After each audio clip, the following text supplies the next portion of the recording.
Was that more defensively what you're looking for out of this team? It was obviously really. I'm really proud of our guys. We had a tough stretch there. That the last 10 days in practice, they've worked hard. I think they've learned a lot the last 10 days. I think we learned a lot from those 3 losses in terms of how you can do a lot to help your opponent if you're not sharp as you need to be and on both ends. But I really thought we were locked in maybe as well defensively as we've been all year against the team.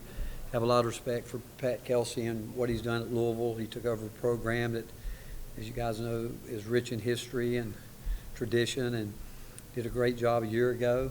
And he's doing the same thing with this group. I know they were down a player, a key player, but we've dealt with that all year too at times. But just really proud of the focus of our guys coming in. I thought their mental preparation, but probably more important, it was leading up to the last couple of days, getting ready for Louisville. What we did through that period, talk about what we have to do to give ourselves the best chance to win.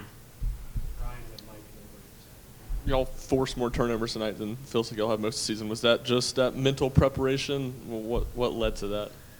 Well, again, I think you got to give it to the players. I think we've proven. We haven't consistently proven. I mean, we had a game like that against Houston, obviously, and where we were on point. We had some other games, but it's still a group of younger guys. I mean, we've got so many young guys that are learning what this is about. I mean, there's no doubt. And I didn't think at any point in time getting ready for this season we'd have 2 freshmen in the starting lineup like we have, and coming off the bench with the ones that we do. I've told you guys all along we're really excited about our young players, our freshman class. But I thought Ethan made some big-time plays tonight. I thought Mo did. I thought a key part of the game was the last 4 minutes of the first half when we were in foul trouble.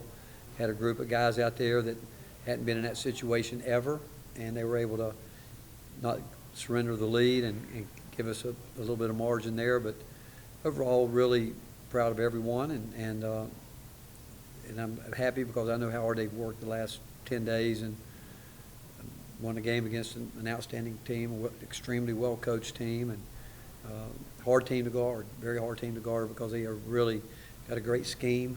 They really do a lot of stuff that are really difficult to guard. Rick, how did you get that version of Felix back tonight after the way he's played defensively the last few games? And when he's playing that way defensively, is that when this team's at its best on that end? I do it, and we tell him we think he's the best overall defensive player in the country. When he really is locked in like that, because he can go out on the perimeter, he can obviously we know what he can do around the rim.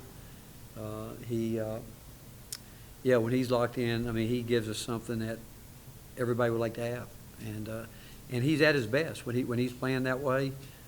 He really impacts the game in so many different ways because I know people have to look for him, but it's a difficult game for our guys because we play with a rim runner. They don't. And so our guys are used to running down the floor, running underneath the basket to get ready to guard somebody.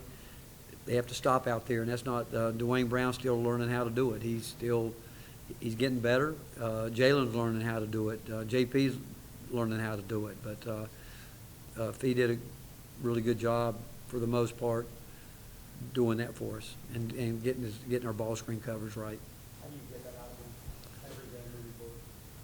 Well, I love him to death, and I just know once he settles in to do that, I think if I were him, I know that's my ticket to get where he wants to go because he can impact games, and everybody can use a guy like that. I don't care what team you are. You get a guy that can come out there and play with that kind of energy and impact the ball at the ball screen and rebound like he does, and he can score the ball. He can do it, but in block shots, we need him. We need him to almost have the attitude that, hey, he's a senior. He's been here 2 years now. That, hey, this is my team, and I need to do this for him every night. Coach, college basketball, you don't have must-win games in December, but nobody wants to lose 4 in a row. Your guys had to be feeling a little pressure tonight. How proud of you that they responded like they did in this situation? Well, I don't want to lose any, to be honest with you, but when you do, lose. And the way we lost is what is so hard, Rob. It's the way we lost them, you know. And again, will never take away from the other team because the final score, whoever's got the most points won the game. But from every team that goes back and look, I don't care who it is, you'll look back, and we certainly have, and we felt like we should not have lost those 3 games. And again, that's to take nothing away from Kansas, Syracuse, Illinois, because they're all good teams, capable of beating anybody on any night. But the way we played that game, we just didn't give ourselves much of a chance because we're not at that point in time where we can be as bad as we were on offense and defense and expect to beat those teams. But again, I think it says a lot about these guys because the last 10 days have been tough for a reason, because we knew we needed to get to a certain level, getting ready, knowing you're staring down the barrel at Louisville coming in and having a great year and great program. Really know that they got guys that can, I mean, the other night they made 18 threes, and that, you know, what they're capable of. And so the credit goes to our players. You know, staff coach Gainey did a good job as a scout, but along with our other GAs that help him. But you got to give the credit to the players. They knew what we needed to get done, and they didn't want to lose 4 in a row. I'm just a good win for us. What did Jacoby and Nate do differently in the second half, or what clicked for them in the second half? Well, I thought both of them. I mean, they obviously were going after Jacoby, and I think some of his mistakes were fatigue because they were trying to press him all night long. I thought Nate was really relaxed, and I think he's just going to keep getting better and better. He keeps going a little bit too deep. He's going from really a one-on-one situation where he's almost putting himself into a one-on-2 situation by trying to get it deeper. He's just going to have to get to his spots and raise up and shoot it. I thought he looked relaxed. I thought he let the game come to him, and I hate that he got in foul trouble. But again, those other guys stepped up and helped us, and they're going to have to do it because when we play defense the way we want to play, we'll learn, I hope, to do it without fouling. But people are going to continue to drive Jacoby to try to put him in foul trouble, and they're going to have to learn to deal with that. And on the offensive end, I think, well, I know Jacoby picked up an offensive foul. I think Nate picked up one too, but I thought he got fouled before that. But you know, they've got to try to eliminate those. Coach, you've mentioned a couple of times how practice hasn't been translating to the court when the lights are on. How much tonight would you say translated from practice? It did more mentally than anything. You know, I thought we had, for the most part, offensively, I mean, we weren't perfect, obviously, but we'd been really bad offensively. I mean, just no organization, just our initial set, what we didn't get, guys were just putting their head down. Nobody knew what was going on, didn't get the board coverage, all kind of things. But again, I can tell you we got closer to tonight playing like we practiced. And it was more maybe as much from a mental standpoint, execution, because when we did call a couple things, we executed pretty well. Not perfectly, a couple of them, but for the most part early we did. Coach, you had 34 points from the bench tonight compared to Louisville's 3 points. What does that tell you about your depth from the bench this season? Well, we think that there's every guy we put out there we think can help us. What we're looking for is consistency, and we told him the guys that are locked in defensively night to night will be the guys who will probably play the most. But you know, we can shoot the ball when we take good shots. We had put ourselves in 3 games where we just took shots we're not going to make. I mean, they're just low percentage shots. When we play inside out like anybody, those standstill threes, you got to make a high percentage of them, make your free throws, you got a chance. If you can get those good looks from the inside out, stationary threes. We made a couple of those tonight, which every guy on our team is capable of doing that.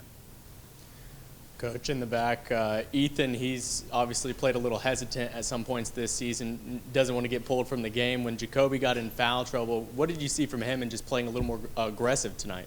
I thought he played the way we need him to play. He wasn't too anxious. That's what's hurt him. I mean, he did it one time tonight where he's got a habit, he's got to break. As soon as he gets the ball, he starts dribbling with nowhere to go most of the time. And he made a great post feed. Made a great post feed where he got it, where in the past he would have just put his head down and start dribbling.